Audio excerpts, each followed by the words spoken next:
Welcome back to Welcome Home Custom. Today we are going to review the files for the mail holder. Let's get started.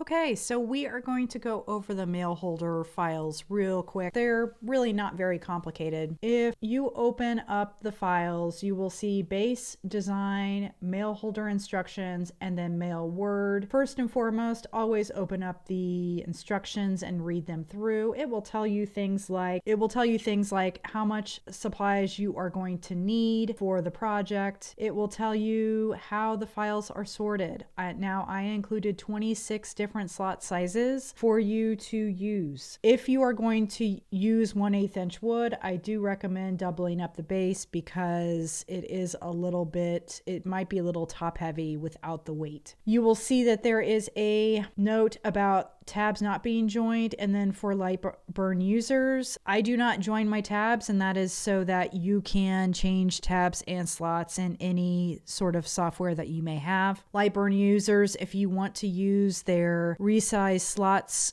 tool, you can. I have included a joined file, and the input is 0.25 inches. You will also note that I typically will put a picture in here of how to adjust the slots and tabs. I use reference points typically to adjust my slots and tabs if I'm not using the joined file feature in LightBurn. You'll notice the reference point is shown in the instructions if you are going to adjust using reference point. And then it also shows the design file along with the tray file. Now there is an additional tray file that I include, and that is if you don't want to have this second image on the bottom. That way you could just maybe print a bunch of blank trays, or you could print out a blank tray and a solid tray and use both, and this one will lift it up.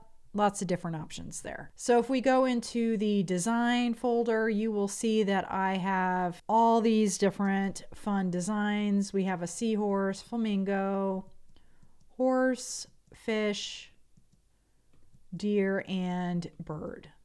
Okay, those all are simply just glued onto the base of the file. So let's go ahead and open this up. We could cut this out a bunch of times and have it assembled and ready to go, and then only have to cut out and glue the design portion based off of orders. Again, my tabs are not joined.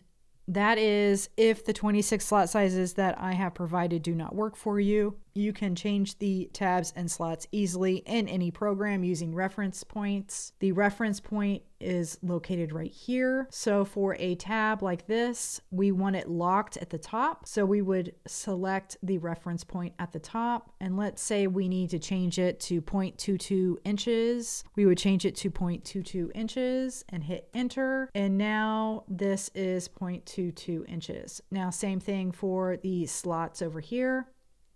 I believe in the file I have it locked on the outside of the slot for both of them. We lock it here. Let's change it to 0.22 inches and hit enter. And it's locked on this side, and it moved the slot this way. And simply this piece will slide into the back slot, and this piece will slide into the front slot. It's a fairly easy file. The last thing that I did include, I will go ahead and import the word. I included mail if you wanted to write mail on here, like so. The only thing that you need to be aware of is where you place mail, because when you put on your additional little tray on the bottom, you want enough room so that the mail word doesn't collide with that tray.